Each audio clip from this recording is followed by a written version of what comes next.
Today, I bring you a charming new mystery featuring none other than the brilliant Hercule Poirot, the world's most famous Belgian detective, created by Agatha Christie.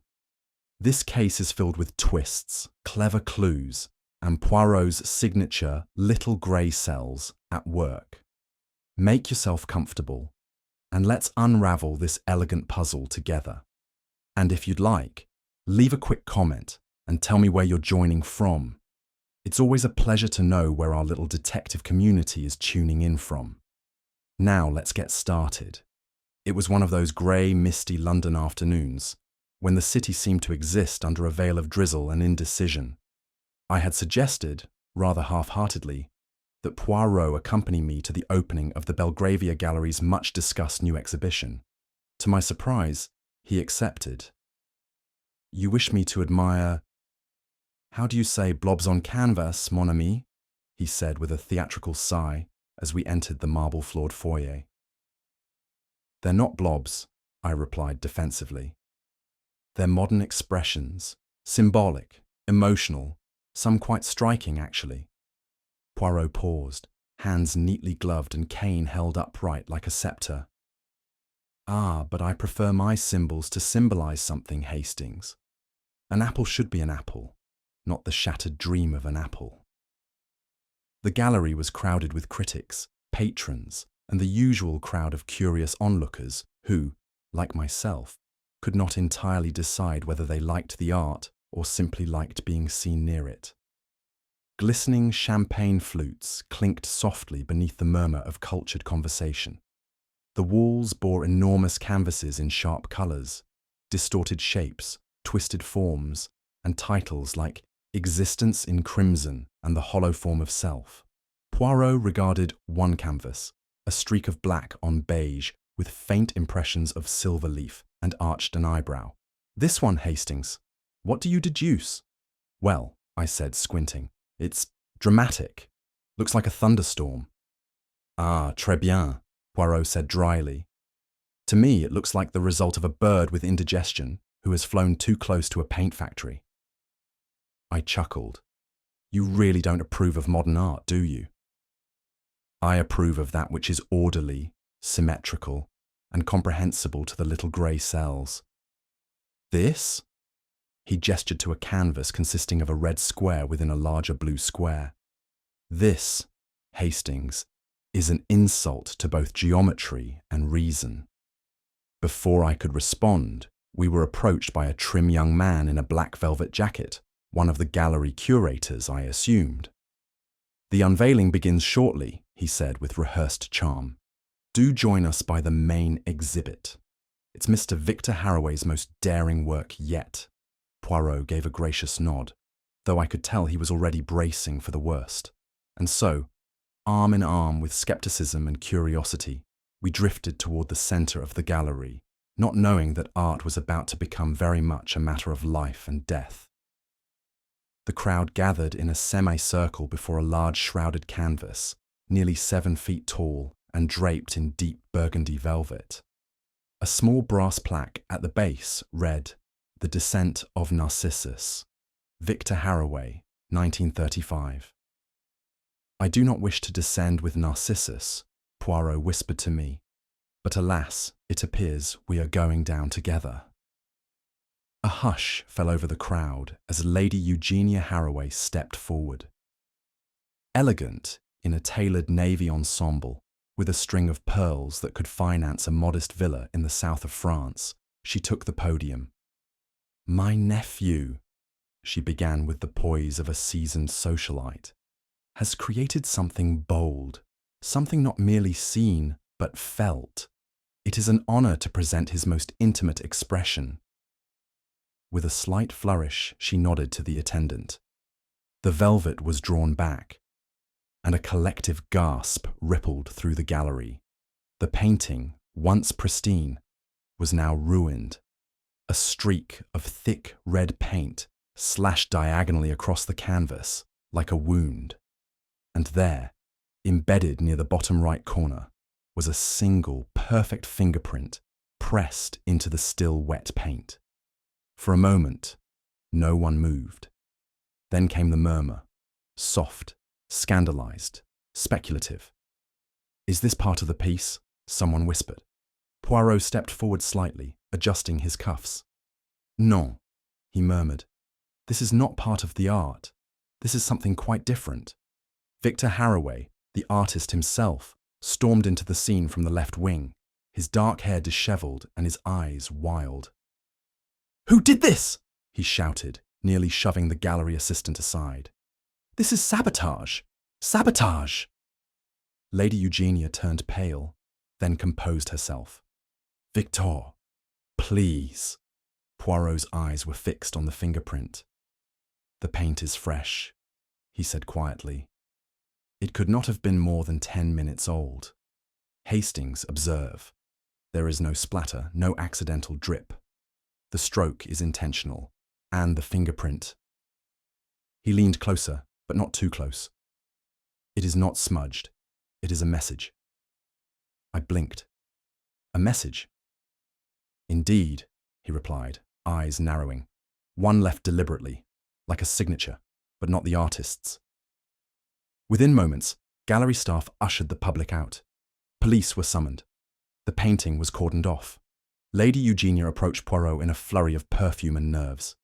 "Monsieur Poirot," she said in a low voice, "please, I beg of you, find out who did this." Poirot inclined his head. "But of course, madame. Though I believe you will find—" He paused, eyes glittering. "That this is no simple act of vandalism. No, this is something far more elaborate. Something, perhaps, dangerous." And with that, the great Hercule Poirot turned back to the painting, its vibrant gash of red now looking less like modern expression and more like the first stroke of a deadly composition. It was some minutes after the initial shock had settled that Lady Eugenia Harroway, with the poise of a woman accustomed to orchestrating chaos with dignity, approached us.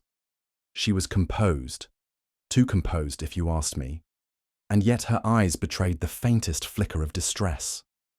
"Mr. Poirot," she said, voice clipped and elegant, "I would like to speak with you privately." Poirot inclined his head with the utmost courtesy. "But of course, madame. Let us find somewhere that is less painted with drama." We were shown into a quiet ante-room, away from the press of curious eyes and murmuring voices. The scent of turpentine and varnish lingered in the air. Poirot stood neatly, his hands joined in front of him like a priest preparing to hear confession. Lady Eugenia wasted no time. This outrage is no random act of vandalism. It is a warning." "A warning, madame?" Poirot's voice was soft but penetrating. "A curious thing to say. You have received such a thing before, perhaps?" She reached into her handbag and withdrew a folded note. Plain paper, typewritten letters. Poirot took it carefully, as though handling a rare butterfly, and read aloud. "Art conceals more than it reveals. Be careful what you display, Lady Eugenia." He raised a brow. "When did you receive this?" "A week ago. I thought it was some critic being clever. But now," her voice faltered, "now I fear it is something more sinister." Poirot studied the note a moment longer, then folded it precisely and returned it. "Who else has seen this?" "No one. I didn't want to alarm Victor." "Ah," Poirot murmured. "So the young man has delicate nerves." "You might say that," she said with a hint of tightness. "He is brilliant, but temperamental." Poirot's eyes twinkled. A warning before the unveiling, a fingerprint upon the canvas, a painter whose nerves are described as delicate. And now, madame, you seek the services of Hercule Poirot. "I do. Then I shall require access to your nephew, his studio, and, I suspect, to the truth behind your calm composure. Non?" She flinched, just slightly. I admired Poirot's knack for cutting through a woman's armour with the gentlest of needles. After Lady Eugenia departed, Poirot stood in silence before the now cordoned-off painting. The streak of red remained vivid against the muted tones beneath, and that single fingerprint, arresting, almost theatrical, seemed to float in the stillness. "What do you make of it?" I asked, peering over his shoulder. Poirot tilted his head. "Tell me, Hastings, do you not see?" I frowned. "It's a fingerprint, clearly. Someone defaced the painting and left a rather obvious clue." "Ah, but why leave such a clue? If one commits a crime, does one sign their name to it?" "Well, no, unless they're a fool. Or unless they wish someone else to be thought the fool. Consider, mon ami, the fingerprint is perfect, placed with deliberation. Not the hurried smear of a panicked hand, but a flourish." "You think it's a message?" Poirot's lips twitched. "Oui, and not for the public, for someone. The question is, who?" He leaned in closer, his eyes narrowing at the brushwork surrounding the fingerprint. "There is something else," he murmured. "Look how the red paint curves. Not a natural stroke, but a mimicry, as if the vandal were imitating the artist." I glanced around. "But wouldn't Victor recognize if someone copied his style?" "Only if he is looking for it, and if he wants to see it." Poirot straightened. "No, Hastings. This is not mere destruction. It is theatre." "And the stage," I said slowly, "is Victor's life." Poirot nodded. "Precisely. And the next act, I believe, is not to be found in the gallery, but at its source. We must go to the Haraway estate." I blinked. "You mean his country house?" "Greystone Manor, where the painting was born, and perhaps where the motive was born also." He tapped his cane once against the floor and looked at me with a gleam. "Pack a small bag, mon ami. We go to Surrey. The palette of this crime is far richer than red paint alone." And with that, the great Hercule Poirot turned on his heel, leaving behind the gallery's chaos and stepping firmly into the shadows of something far more intricate, and, I feared, far more dangerous. Greystone Manor rose from the Surrey landscape like something out of a Gothic painting, grand, symmetrical, and yet somehow unnervingly cold. The hedges were trimmed with military precision, the gravel drive was spotless, and the stone facade gleamed under a pale sky. And yet, despite its perfection, I could not shake the feeling that something was amiss. Poirot, stepping out of the motor car with his usual delicacy, took in the surroundings with narrowed eyes. "A house of secrets, Hastings," he murmured, straightening his tie. "And secrets, they do not like to stay buried, eh?" "I suppose not," I replied, though I wasn't entirely sure what he meant. We were greeted at the door by a butler so stiff he might have been carved from mahogany. He led us through a long corridor hung with oil portraits, all dour ancestors, judging by the expressions, until we reached a drawing room where Lady Eugenia Haraway waited with the posture of someone accustomed to both command and scrutiny. "You've made good time, Monsieur Poirot," she said. "And you too, Captain Hastings." Poirot inclined his head. "Madame, when a painting is defaced and a man's future is imperiled, speed becomes a virtue, n'est-ce pas?" She offered a tight smile, then gestured to the window. "Victor is in the West Garden. He paints there. If you don't mind, he is not always himself." I noticed the hesitation. Poirot, of course, pounced upon it like a cat on a twitching tail. "Ah, not himself? That is most curious, madame. But we shall judge for ourselves." As we made our way through the conservatory and out into the garden, I found myself increasingly aware of how quiet the estate was. Too quiet. Poirot stopped abruptly. "You feel it, Hastings?" "The silence?" I asked. He nodded. "Oui. It is not the peace of a home. It is the hush of waiting. Something here, someone, is holding their breath." He turned his head sharply toward a hedge-lined path, where a figure stood before an easel, dabbing at a canvas with quick, twitchy strokes. "There, Hastings, our artist. Let us go and meet the man who claims to have no memory of the fingerprint, yet paints with the fury of a soul trying to forget something." Victor Harroway was, in appearance, exactly what one might expect from a tortured genius. His hair was thick and wild, his shirt paint-splattered, and his eyes, deep-set, pale grey, were filled with a kind of haunted energy. He barely noticed our approach until Poirot cleared his throat. "Monsieur Harroway," Poirot said warmly, "a pleasure to meet the creator of the Descent of Narcissus, though I regret the unfortunate circumstances." Victor turned, his movements sharp. "Circumstances? That's one word for it. Try betrayal, sabotage, madness." His voice was a blend of anger and despair, and I felt a pang of sympathy. Whatever else he was, the man seemed genuinely shaken. "I take it you didn't paint the red streak yourself," I said.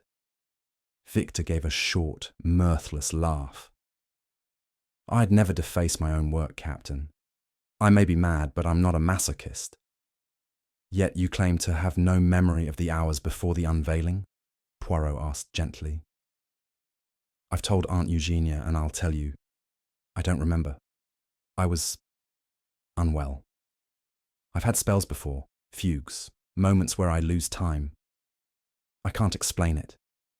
"Indeed," said Poirot, tilting his head. "And these spells, they occur often?" "Often enough."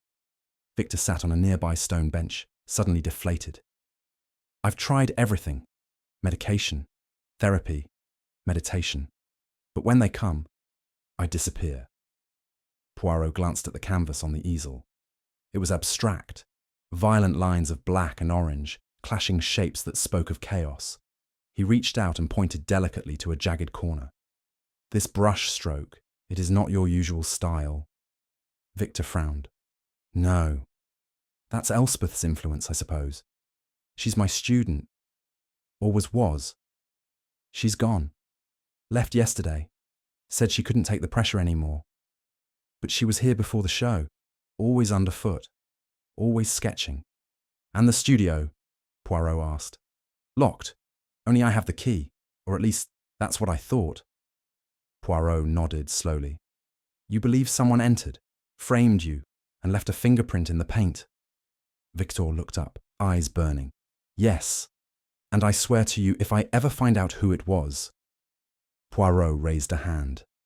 "Gently, monsieur. Passion is the friend of art, but the enemy of clarity. Let us proceed with the facts, yes? And the facts, I suspect, are hiding here at Greystone, waiting for the right moment to reveal themselves."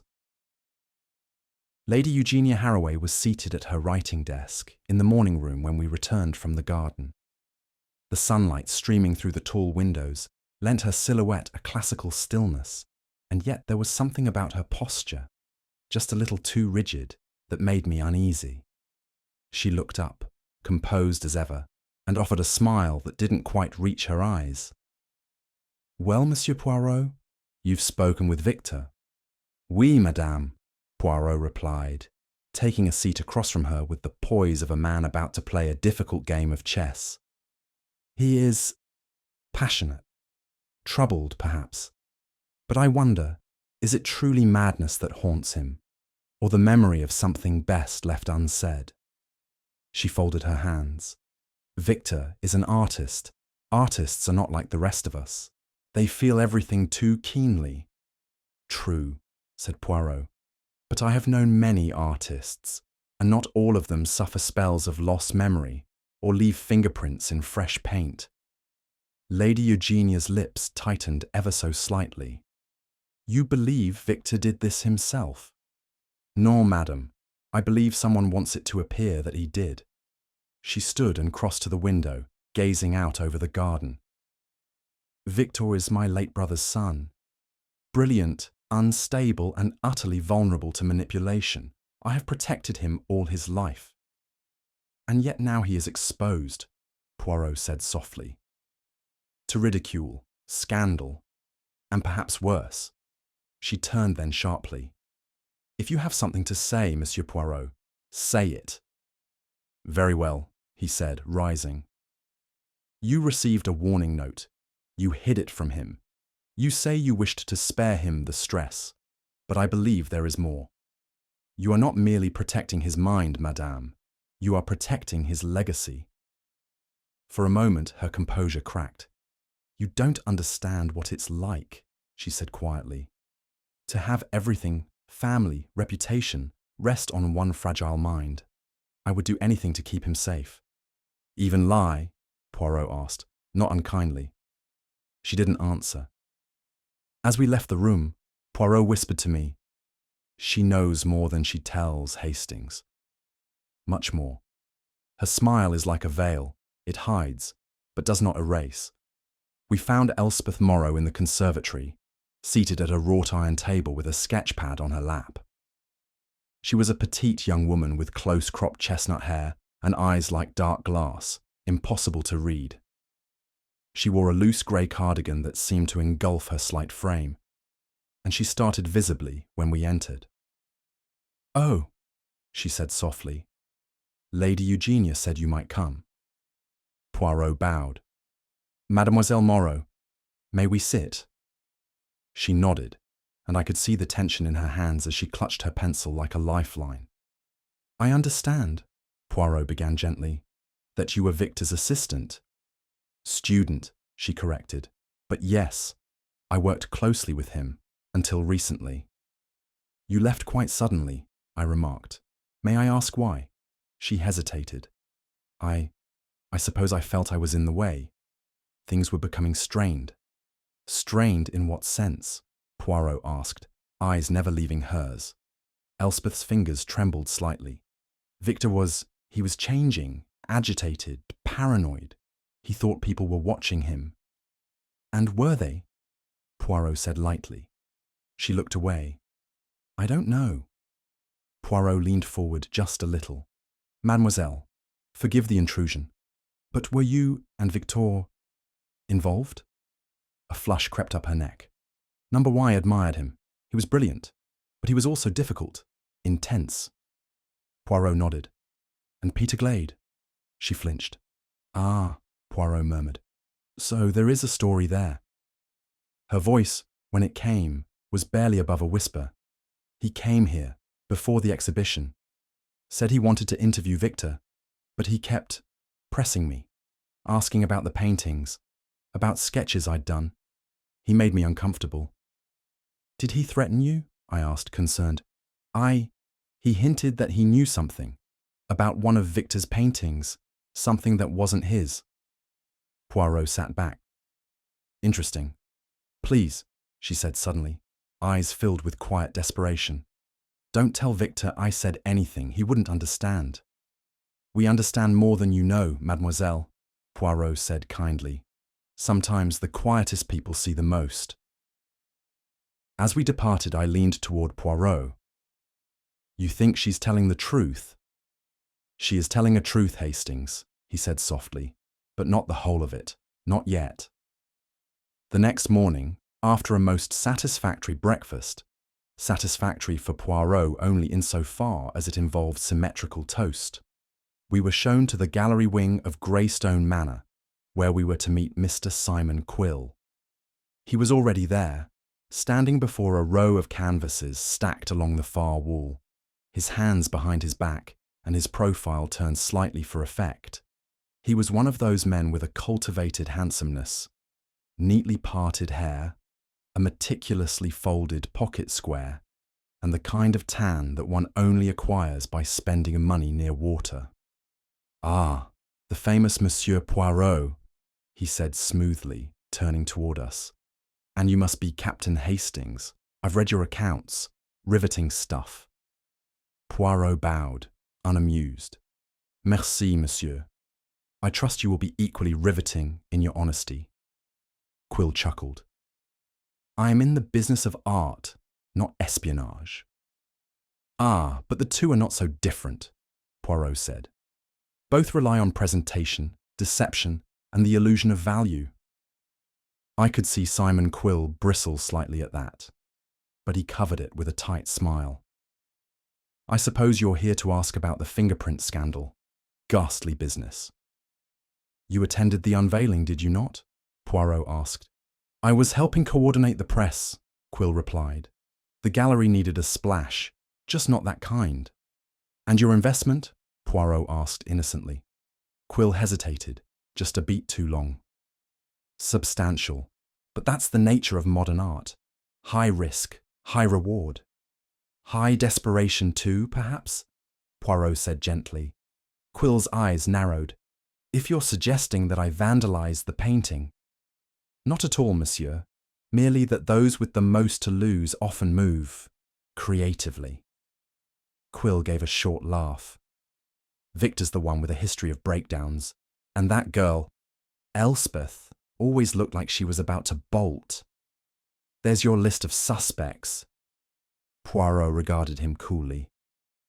You see, Hastings, how quick some are to redirect the attention.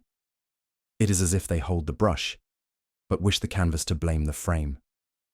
Excuse me? Poirot merely smiled. A metaphor, Monsieur Quill. One you might find increasingly relevant. As we stepped away, Poirot murmured, That one, Hastings, smiles with the mouth, but not with the eyes. He is a man who sells illusions, but beneath his polish, I detect the smell of fear. Peter Glade, the journalist, arrived uninvited that afternoon. A whirlwind of scent, sarcasm, and notepads. He appeared in the drawing room, as if conjured from the smoke of his own clove cigarette, dressed in a tweed suit that had seen better decades and a hat tilted with aggressive irony. Well, well, the little grey cells have arrived, he said, extending a hand to Poirot. Been following your exploits for years. Delightful stuff.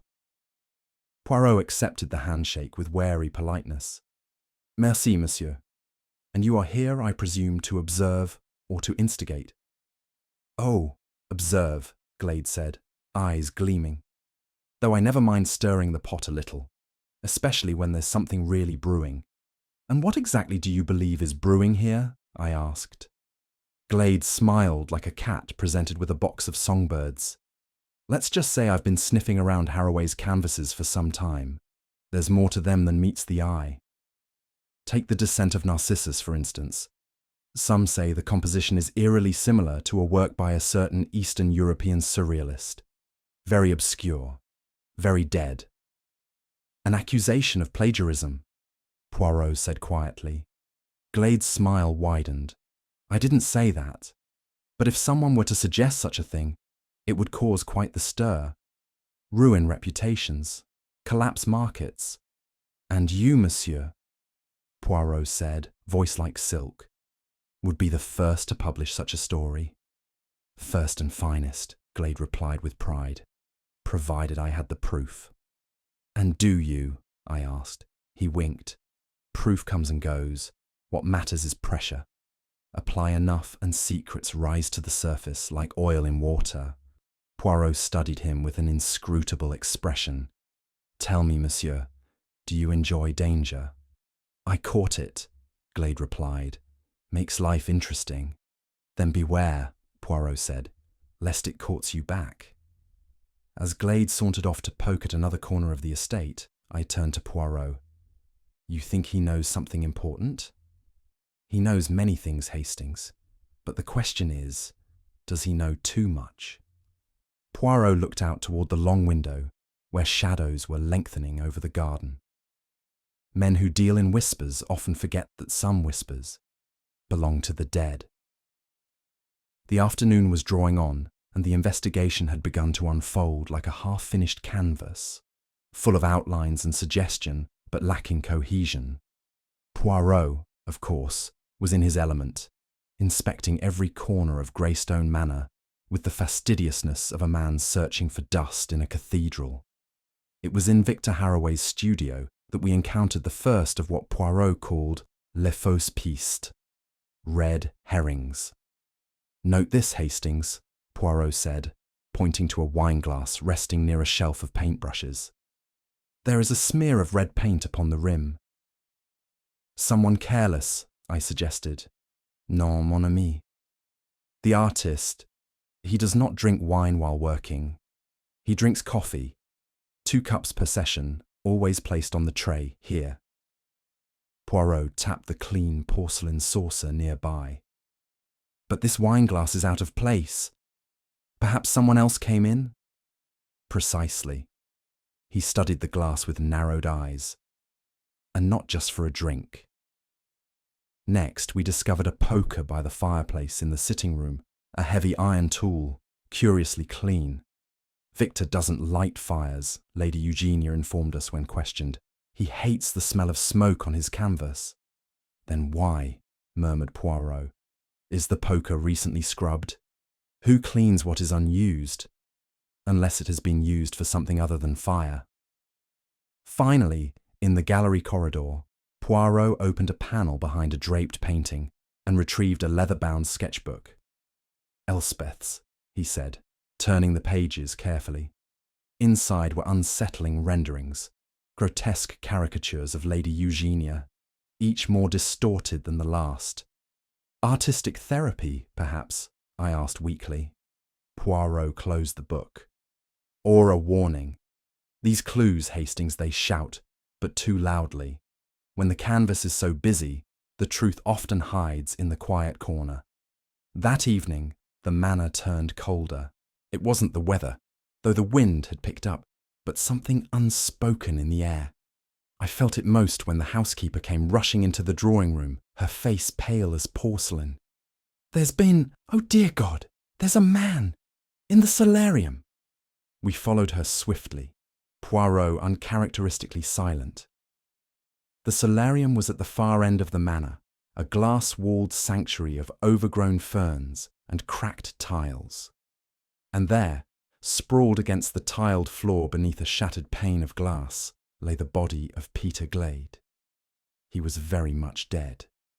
One glance at the unnatural angle of his neck confirmed it.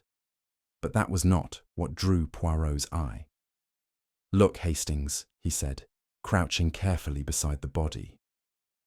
The paint.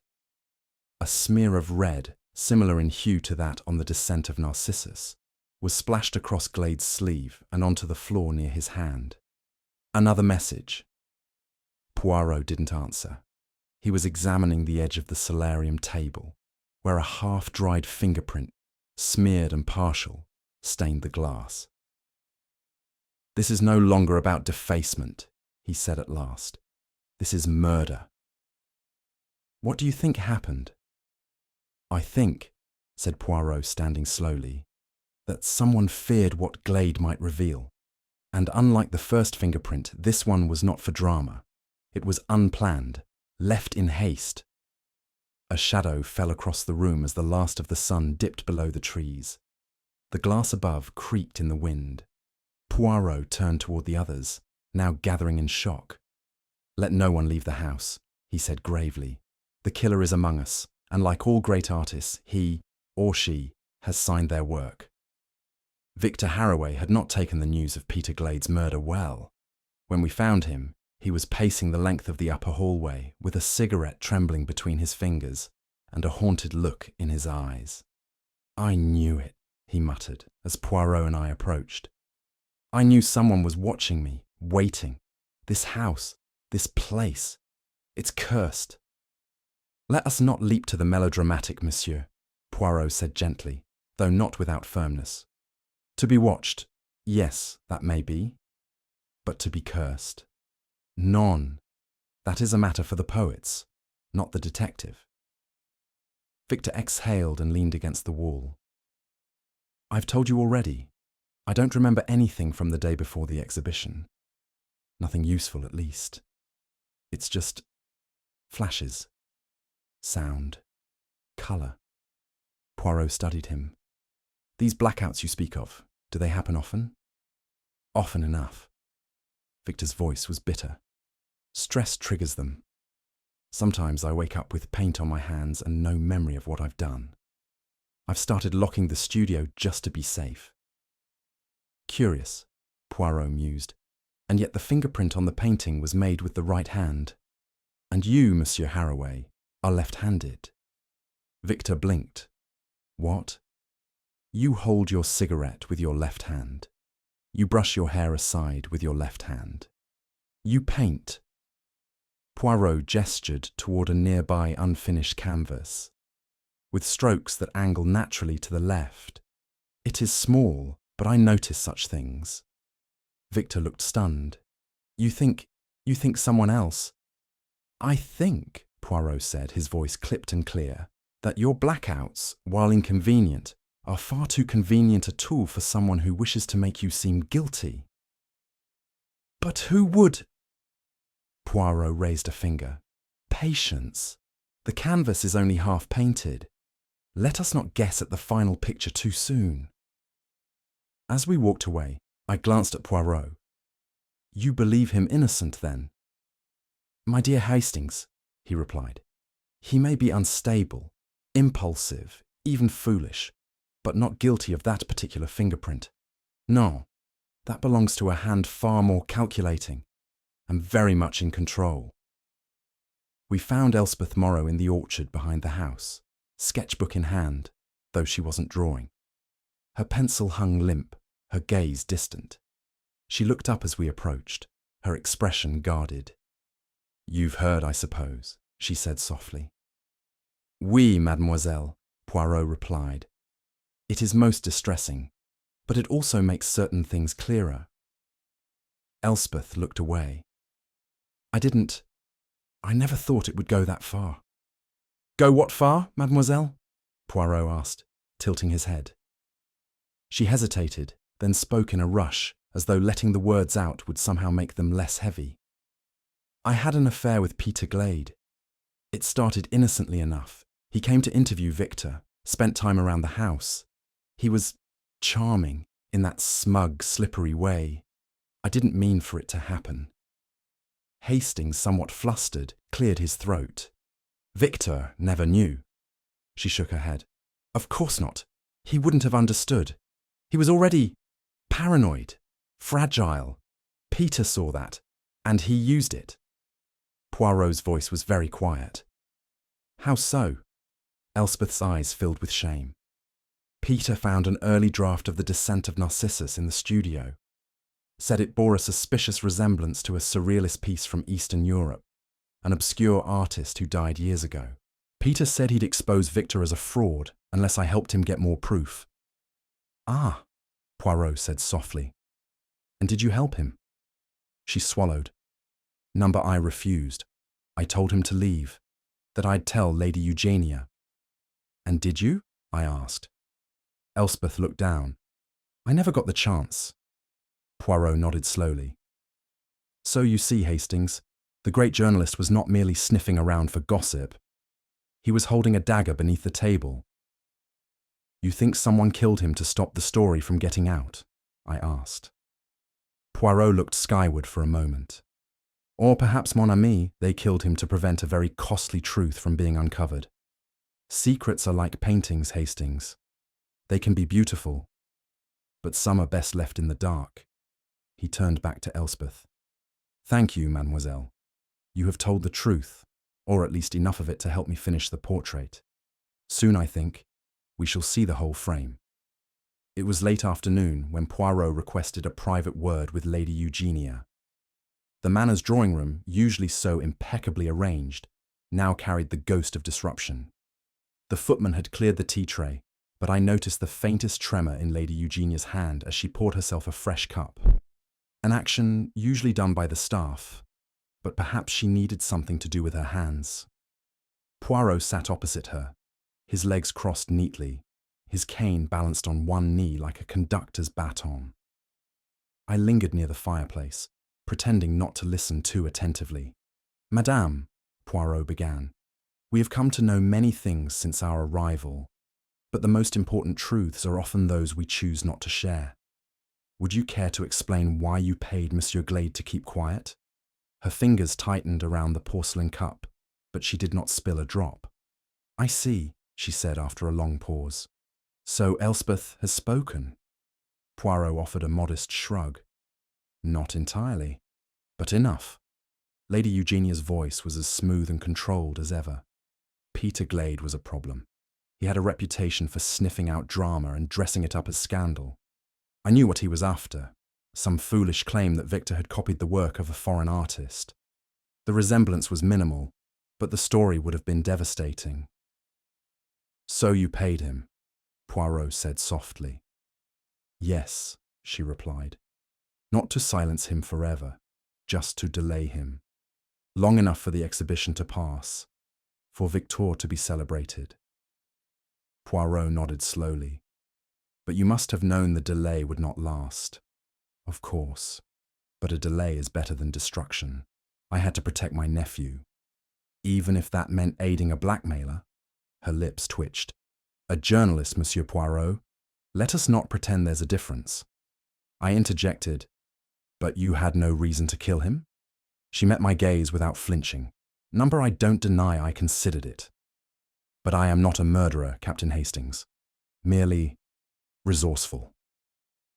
As we left the room, Poirot murmured, "You see, Hastings, there is a line between deception and desperation. Lady Eugenia dances dangerously close to it."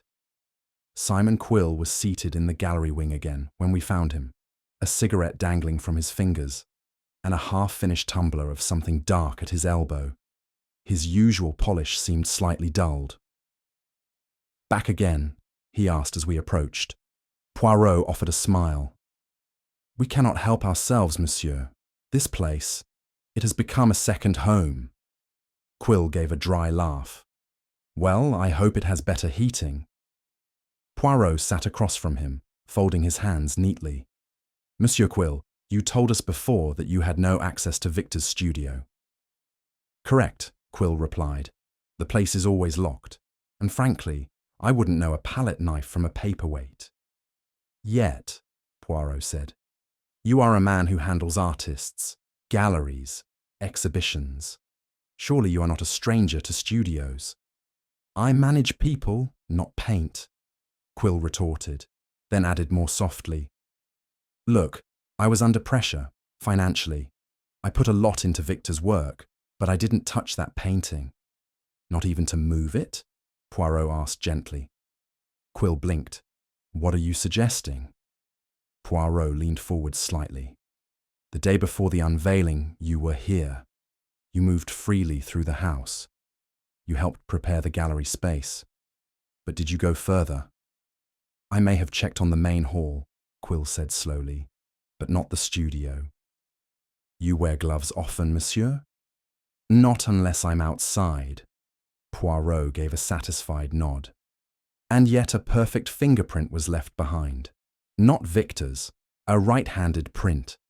You are right-handed, yes?" "Most people are," Quill said stiffly. "Indeed," Poirot murmured, standing. "You're not the only one with motive, monsieur.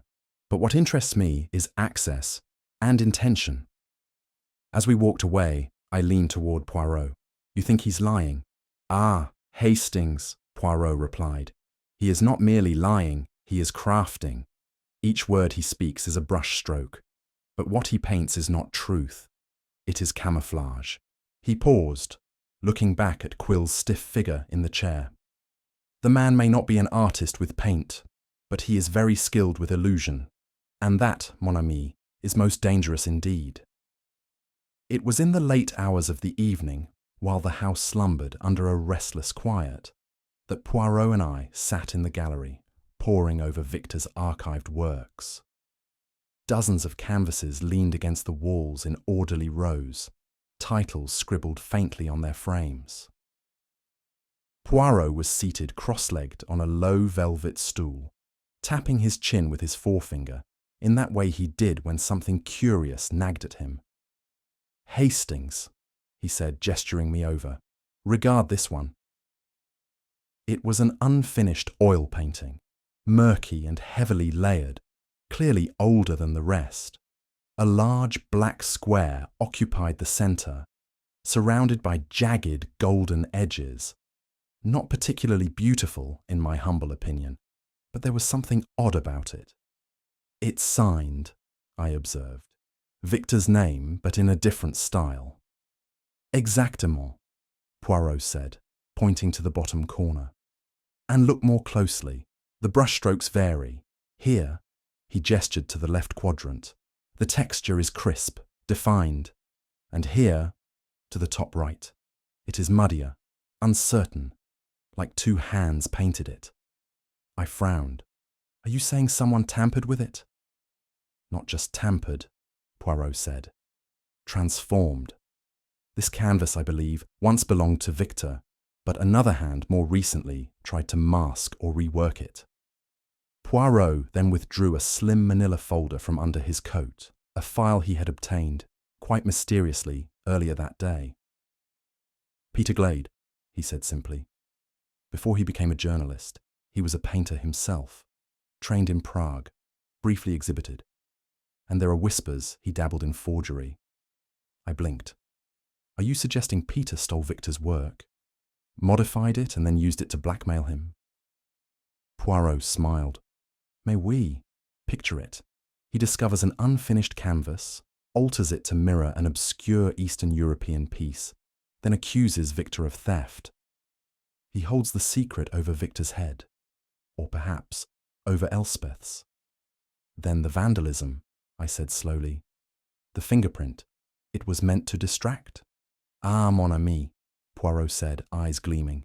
We must ask, who benefits most when doubt is cast upon a genius? And in that moment, the gallery seemed to close in around us, a museum not of art, but of ambition, envy, and deception. The discovery came not by accident, but by Poirot's deliberate orchestration. We had returned to the gallery with the estate's caretaker in tow, who, under Poirot's direction, began carefully removing the large canvases from the wall one by one. The caretaker grumbled, but Poirot remained politely insistent.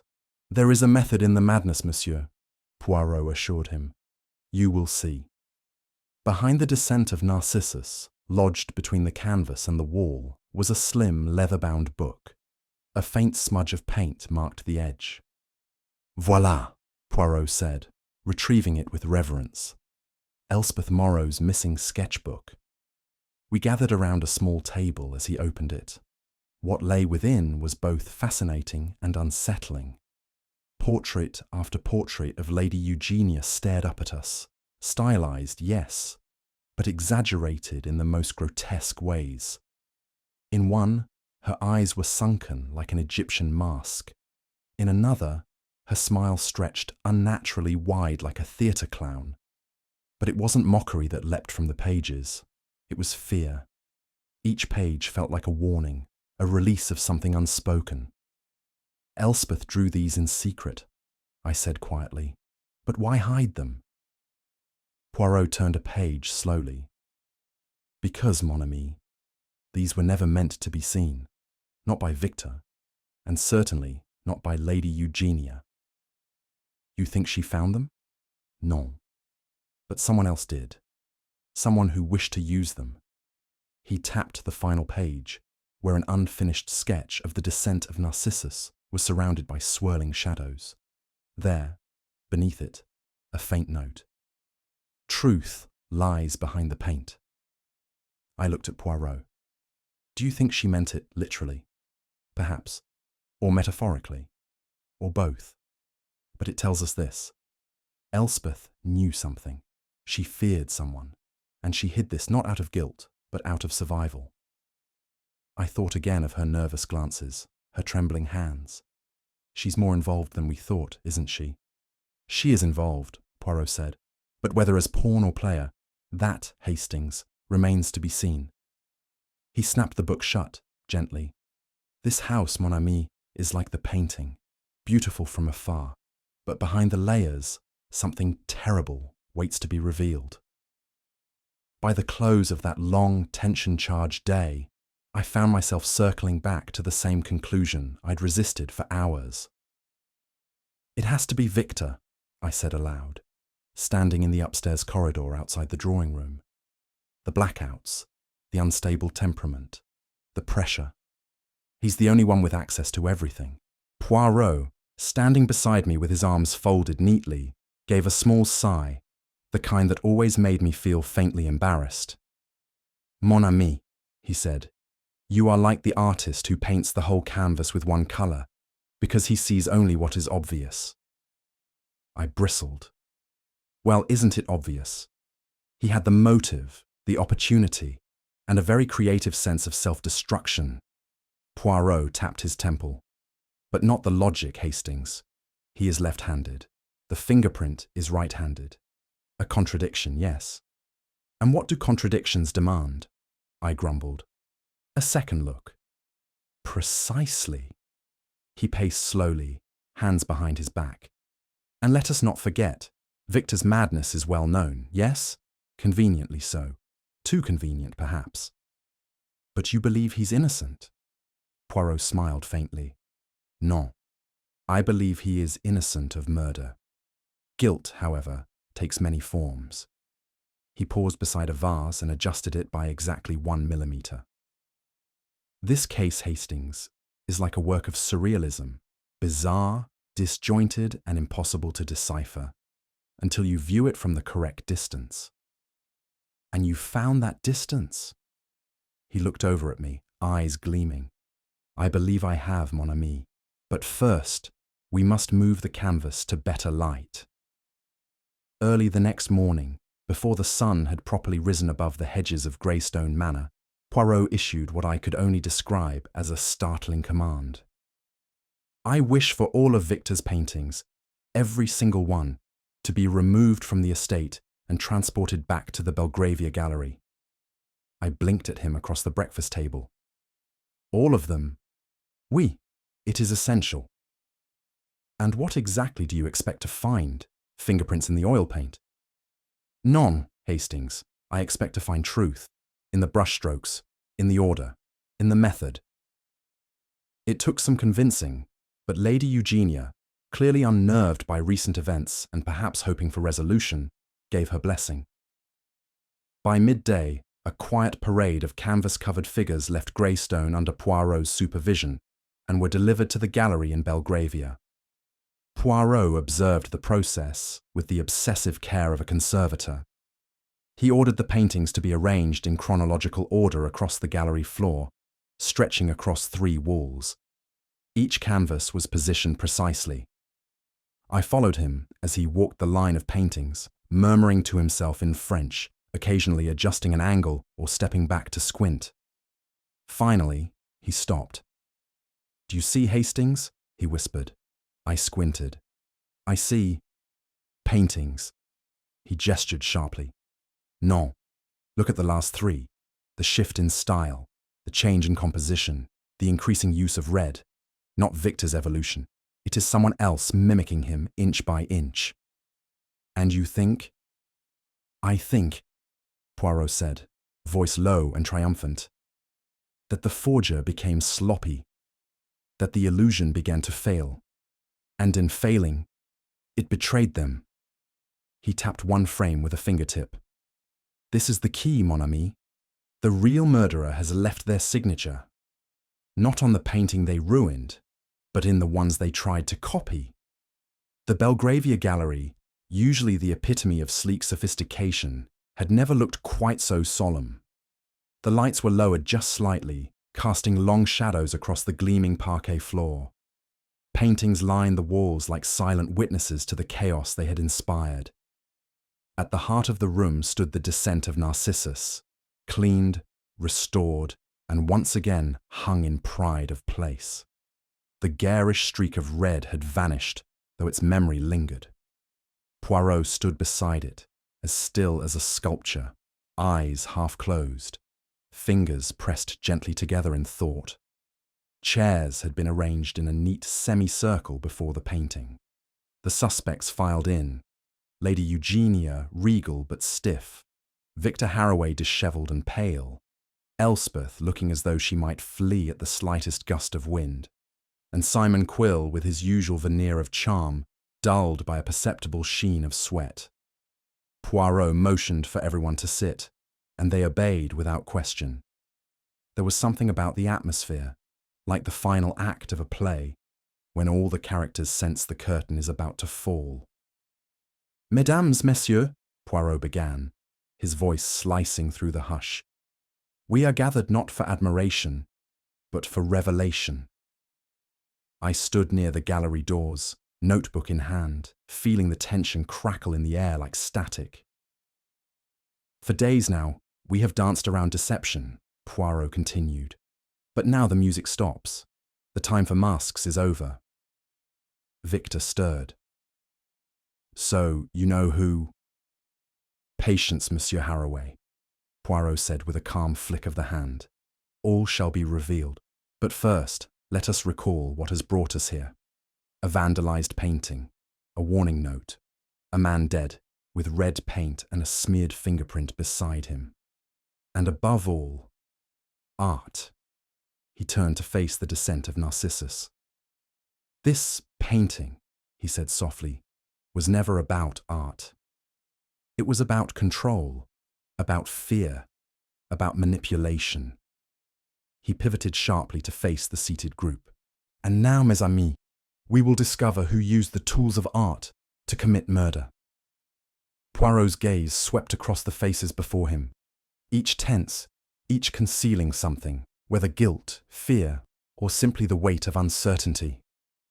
Let us begin, he said crisply. With Monsieur Harroway.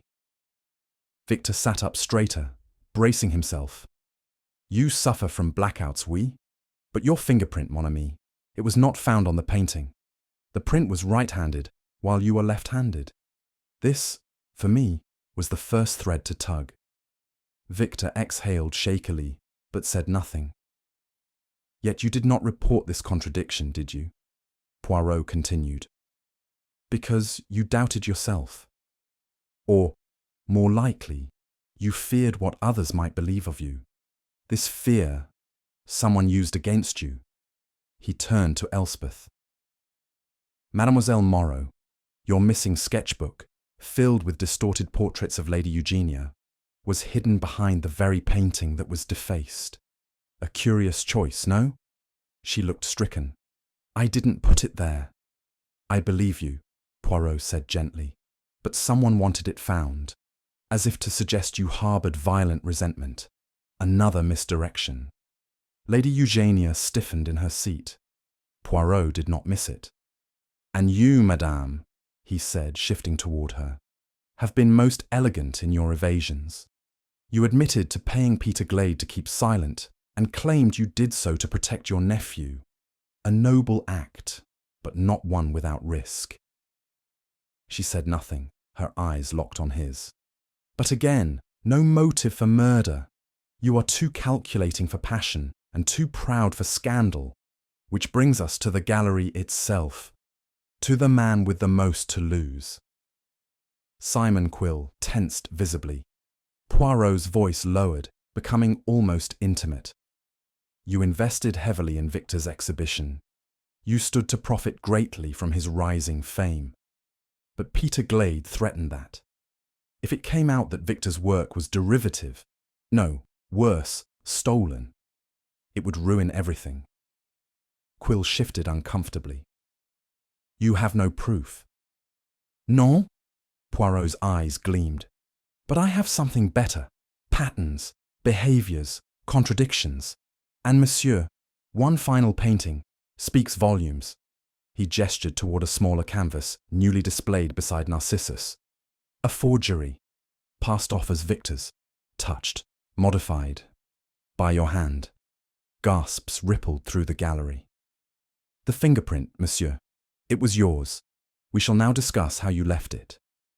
All eyes were on Simon Quill now. For once, the slick charm had deserted him. He shifted in his chair as though it had grown suddenly uncomfortable. His lips parted slightly as though searching for a retort he couldn't quite locate. Poirot stood still. A portrait of elegance and precision beside the descent of Narcissus. Let us consider the motive, Poirot began, his voice calm but slicing like a scalpel. Monsieur Quill was the agent, the financier, the man behind the curtain. The exhibition, your exhibition, monsieur, was your salvation. Without its success, you would be ruined. Quill's jaw clenched. Poirot stepped closer. But what happens when the centerpiece of your grand exhibition, This painting is revealed to be a clever borrowing, a reimagining of a work by an obscure Eastern European surrealist. Lady Eugenia gasped softly. Victor flinched. Poirot continued. Victor, it seems, was unaware of the resemblance, but someone else was not. Peter Glade. He let the name settle over the room like dust. Peter, the gossip, the journalist, the failed painter, discovered the truth.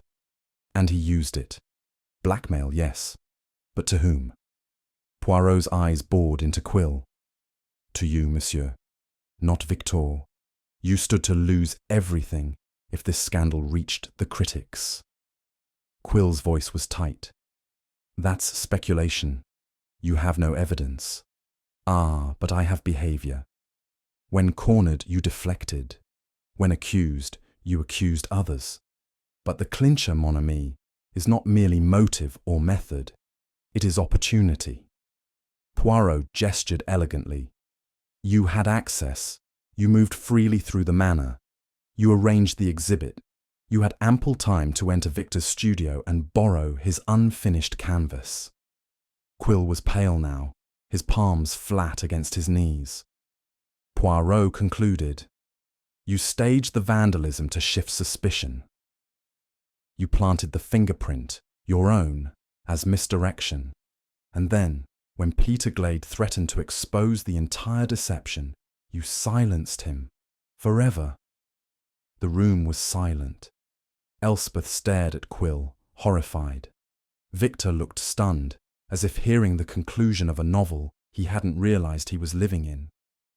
And now, Poirot said quietly, we shall examine the final brushstroke, the thumbprint that betrays the hand behind the crime. Poirot turned back to the group, and for a moment I thought he might end there. But then he walked to a small table at the side of the room, where a velvet cloth concealed something. With a flourish, he pulled it away to reveal a panel of enlarged fingerprint photographs. The lights above flickered as he gestured toward them with his cane. Behold, he said, the signature of the killer, not written, but pressed. He pointed first to a print labelled Exhibit A.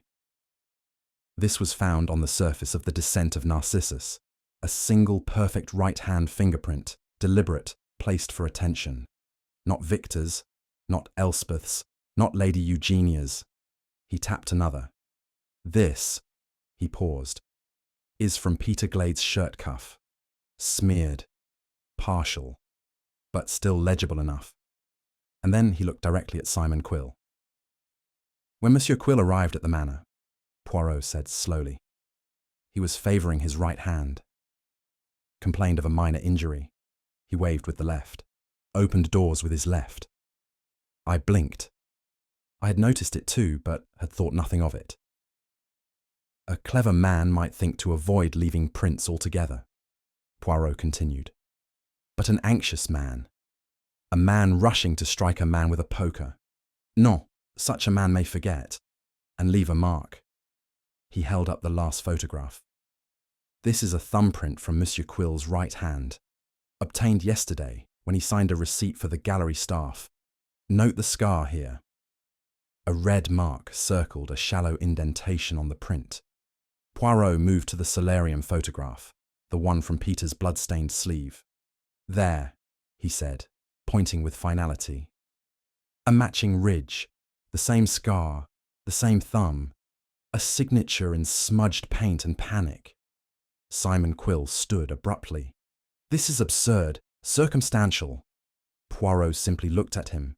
Then, monsieur, perhaps you would explain why you were in the solarium with Peter Glade, or why your wineglass bore traces of the very red paint used to frame Victor. Silence. Quill faltered. He was going to destroy everything. I only meant to scare him. It got out of hand. Lady Eugenia closed her eyes. Victor's shoulders slumped. Poirot stepped forward, gently but firmly. Murder, monsieur, is like art. It reveals the soul of the one who dares create it. And your soul, I fear, has betrayed you. By now, The gallery had settled into a kind of reverent silence. Even the lights seemed dimmer, casting long reflections across the polished floorboards. Poirot, never one to allow the tension to disperse before the final note, adjusted his tie and stepped toward a painting that had gone unnoticed by most, a modest landscape propped quietly on an easel near the rear wall. "Et maintenant, mes amis," he began, "we come to the final contradiction, one buried not in words nor fingerprints, but in paint." Simon Quill, who had not sat back down since his startled outburst, scoffed. "This is nonsense. A landscape. That's your smoking gun." "Not nonsense," said Poirot, "but nuance." He gestured to the painting. A sun-dappled garden scene. It was, to my eye, unremarkable. Trees, ivy-covered walls, a bit of statuary. But Poirot tapped the upper left corner with his cane. "Observe closely the composition, the shadows, the distinct shape of that arch. Do you recognize it?" Victor stepped forward, peered and blinked. "That's the solarium. From the west lawn." Poirot nodded. "Precisely. The angle, the light, the brickwork. It is unmistakable. But here is the riddle, mon cher Quill. This painting was completed during the time you claim to be in London." A stunned hush settled over the group. Poirot turned towards Simon. "So unless you hired a ghost to paint in your stead, you were at Greystone Manor on the very day Peter Glade was killed." Simon's mouth opened, then shut again. "I noticed the palette near this canvas bore smudges of the same crimson red as that found in the Descent of Narcissus. It was no coincidence. You painted this to relax, perhaps to blend in. But art, like murder, leaves traces. And so you placed yourself at the scene, without even realizing it." Poirot stepped back, his gaze like a scalpel. "You could stage fingerprints, monsieur, but you could not lie through a brushstroke. The truth lives in the angle of the light and the curve of the leaves." It was, I thought, one of the most poetic things I had ever heard him say. Poirot stood now at the centre of the gallery, his shoes perfectly aligned with the pattern of the floorboards, the line of paintings flanking him like silent jurors. "I will now, mes amis, recount what happened, step by step, as the artist constructs his masterpiece." He paused. "It began with a problem. Monsieur Quill, an investor with much at stake in Victor Haraway's success, discovers that Peter Glade, a disgraced painter turned journalist, has unearthed something dangerous. The painting, The Descent of Narcissus, bears an uncanny resemblance to a work by an obscure Eastern European artist, one whose work Glade had once admired. The threat is clear. Exposure equals financial ruin." Poirot took a few steps, the echo of his shoes sounding like a metronome. "So you act. First, you steal an unfinished canvas from Victor's studio. One Glade had already altered, subtly, enough to raise doubt. You paint over it, enhancing the resemblance. Then you return it, ready to be used as leverage." Victor looked as though he might collapse. Poirot raised his hand. "But you were not finished. You needed to create a scene, something dramatic. You entered Victor's studio once again. With the stolen wine glass from a prior event, you smeared red paint and pressed your right thumb deliberately onto the wet surface of the Descent of Narcissus." He mimicked the motion, pantomiming the gesture in the air. "Then you fled. The chaos at the unveiling masked your involvement. But Glade pushed back. Perhaps he demanded more, or threatened to go public." Poirot's tone dropped. "You arranged a meeting in the solarium. You struck him once, maybe twice, with the fireplace poker. The partial fingerprint, smeared in panic, came from your bandaged thumb." Lady Eugenia covered her mouth. Elspeth turned away. "You wiped what you could, but a mistake remained. A smear on his cuff. The paint was fresh. You had overreached." Poirot turned to Simon Quill one final time. "Monsieur, You thought you could control the narrative, as one controls the framing of a painting. But you forgot the one truth all artists must face. The canvas always tells the truth in the end. With that, he stepped back, allowing silence to fall. Simon Quill's shoulders sagged. He said nothing. But he didn't need to.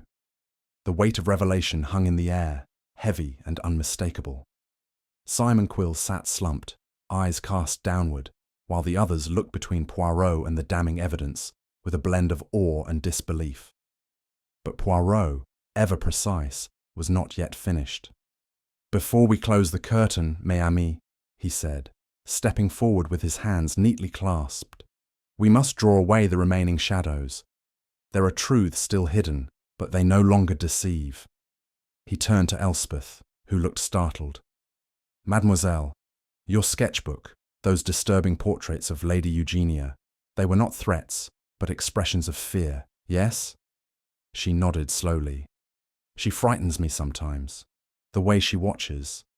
I used drawing to make sense of it." Poirot gave a small bow. "A catharsis, not a confession. Merci." He then turned to Victor.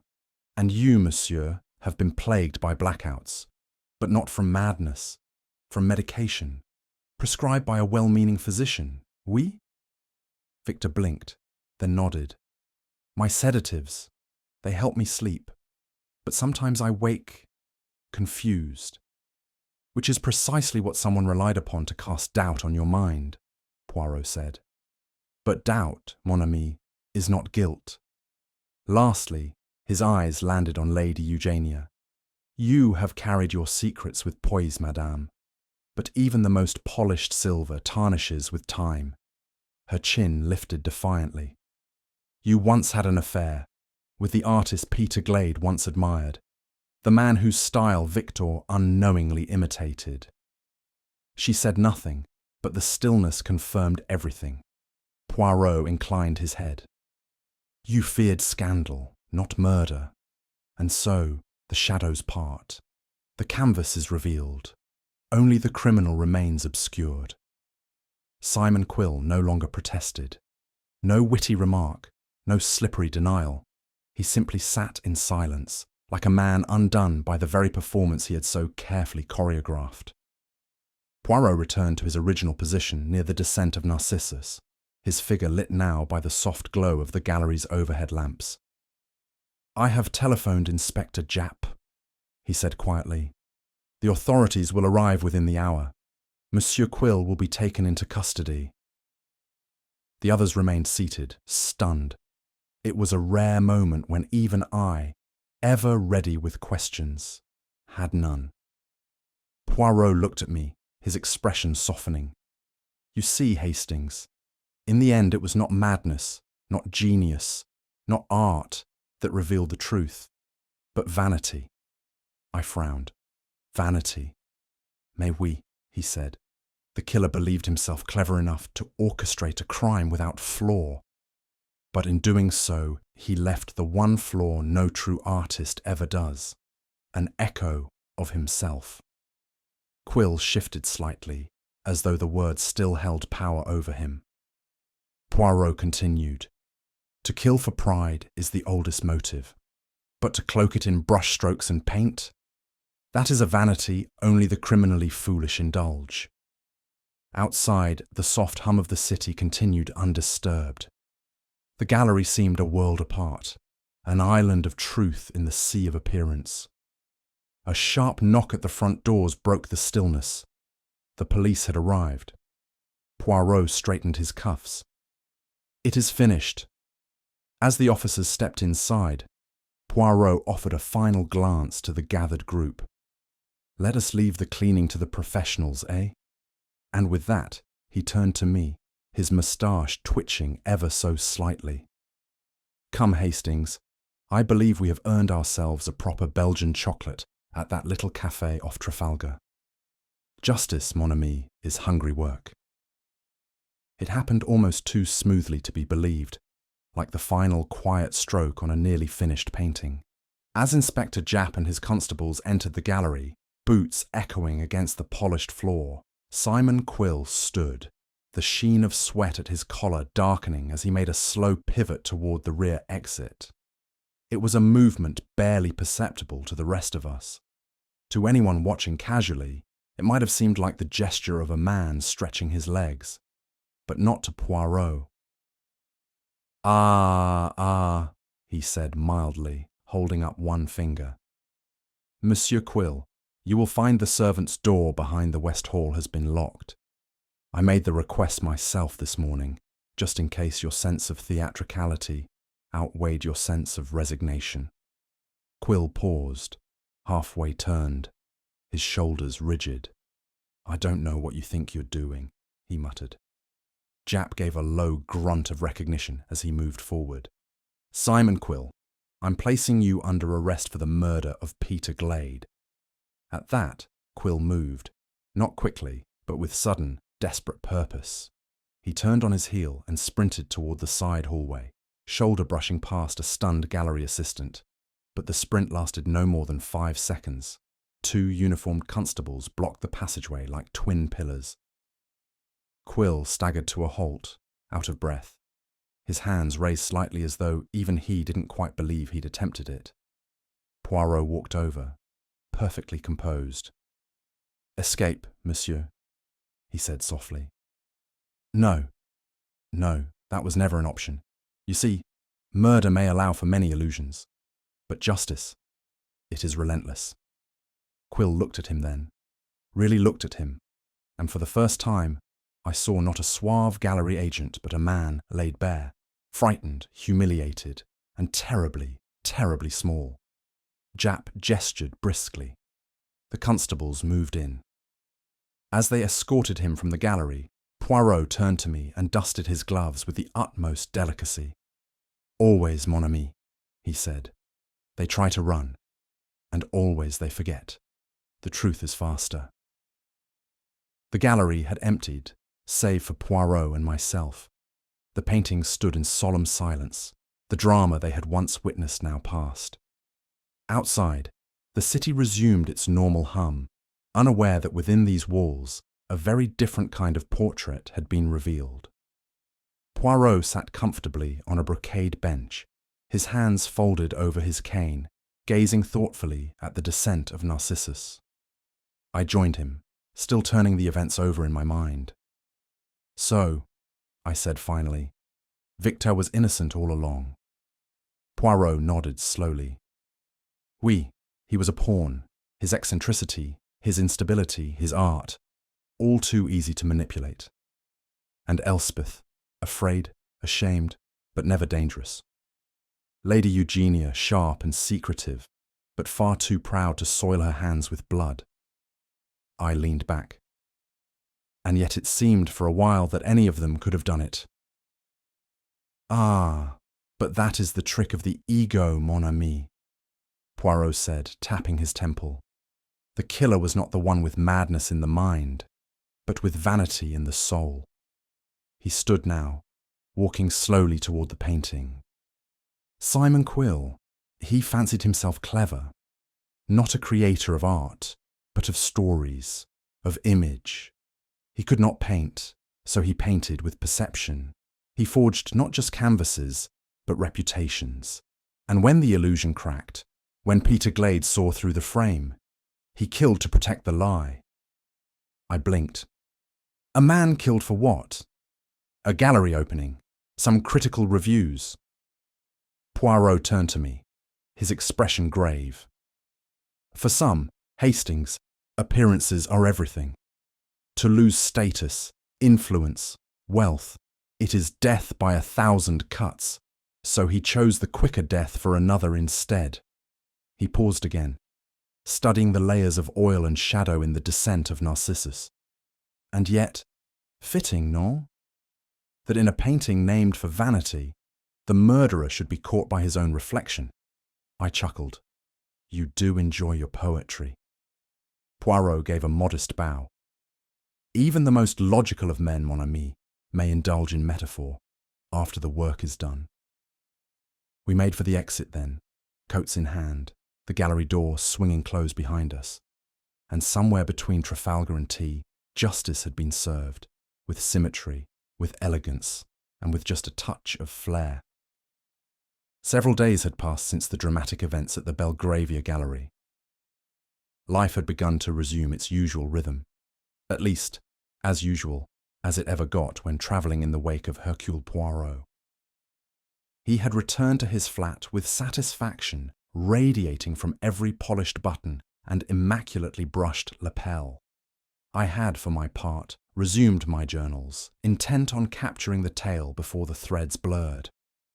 And that was when the letter arrived. It bore a foreign postmark and a deep red wax seal. A curious little thing, addressed to me personally at the residence I shared with Poirot during our stay in London. The handwriting was bold, continental. I opened it with some amusement.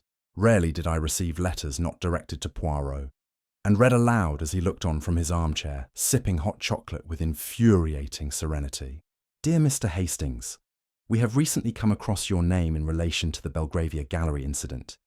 It has come to our attention that a piece by Mr. Victor Haraway bears striking resemblance to the late works of a certain artist previously thought deceased. We write now to inquire whether Mr. Haraway would consider a posthumous collaboration with said artist, whose estate is now managed by our Prague curatorship. Enclosed are select visual comparisons. We would be honoured to feature the joint legacy in our autumn exhibition. Respectfully, Milos Tovarek, Director, Galeries Synesthetiques, Prague. Looked up, baffled. But Victor didn't know he was copying anyone, and the artist is dead. Poirot's brow lifted ever so slightly. Or perhaps someone else painted under his name. The suggestion hung in the air like the scent of turpentine. I shook my head. But what does it mean? Poirot gave a non-committal shrug, as though the world had tossed him a final puzzle piece he'd already solved days ago. Ah, Hastings, he murmured. Perhaps the brush holds more secrets than the hand that wields it. It was later that same afternoon, the fire burning low and the light beginning to fade, when Poirot finally offered his closing thoughts. He was polishing a small silver frame, uncharacteristically quiet, as if letting the final ripple of the case settle in his mind before drawing the curtain. I sat nearby, still toying with the letter from Prague, wondering whether it was a joke, a misunderstanding, or something else entirely. Poirot broke the silence. You see, mon ami, in the end, the crime was never truly about art, nor about love, revenge, or madness. It was about illusion. He turned the frame slowly, inspecting his reflection in its smooth surface. Simon Quill believed he could rewrite the truth with paint and presence. He assumed, as many do, that perception is reality. He looked up. But art, like murder, cannot be sustained on illusion. Eventually, reality bleeds through. I nodded. And you saw that in a brushstroke. In many brushstrokes, he corrected. Each one left not merely colour, but intention, hesitation, ego.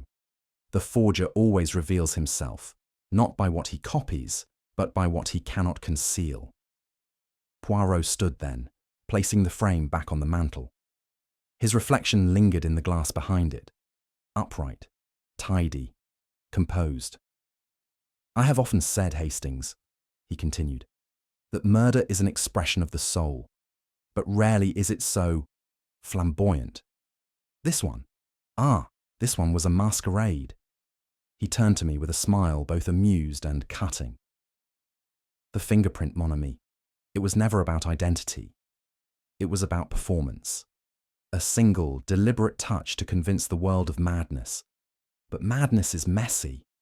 This question mark. This was choreography. I chuckled. So in the end, Quill was the real artist. Poirot's moustache twitched. No, he was merely the frame. The canvas was always murder. And the signature, Hastings, he tapped his temple with a forefinger, was vanity. He stepped to the window, hands behind his back, as the last golden light of day fell across the floor. Outside, the world carried on, unaware that once again, Hercule Poirot had restored order, not just to art, but to the human heart behind it. And so, mon ami, we learn again that beneath the layers of deception, of paint, of charm, of clever misdirection, the truth, she always reveals herself. For Hercule Poirot, it is not the brush nor the blade that unmasks the killer, but the vanity, the arrogance, the quiet flaw in an otherwise perfect illusion. It is not chaos that reveals the criminal, but their need to appear controlled.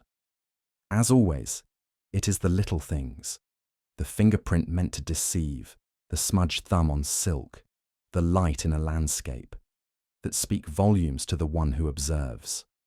Well, Poirot, I still say Victor's painting looked like a nervous octopus falling down a staircase, but I suppose even abstract art can catch a killer. What do you think was the single most revealing clue that exposed Simon Quill as the killer? Was it the smudged fingerprint, the solarium painting, or something Poirot never said aloud? Let us know in the comments below. If you enjoyed this classic Hercule Poirot mystery, don't forget to like, share, and subscribe. Your support helps us bring more brilliant deductions and thrilling reveals to life every week. More elegant mysteries await. Stay tuned for the next case from the little grey cells of Hercule Poirot.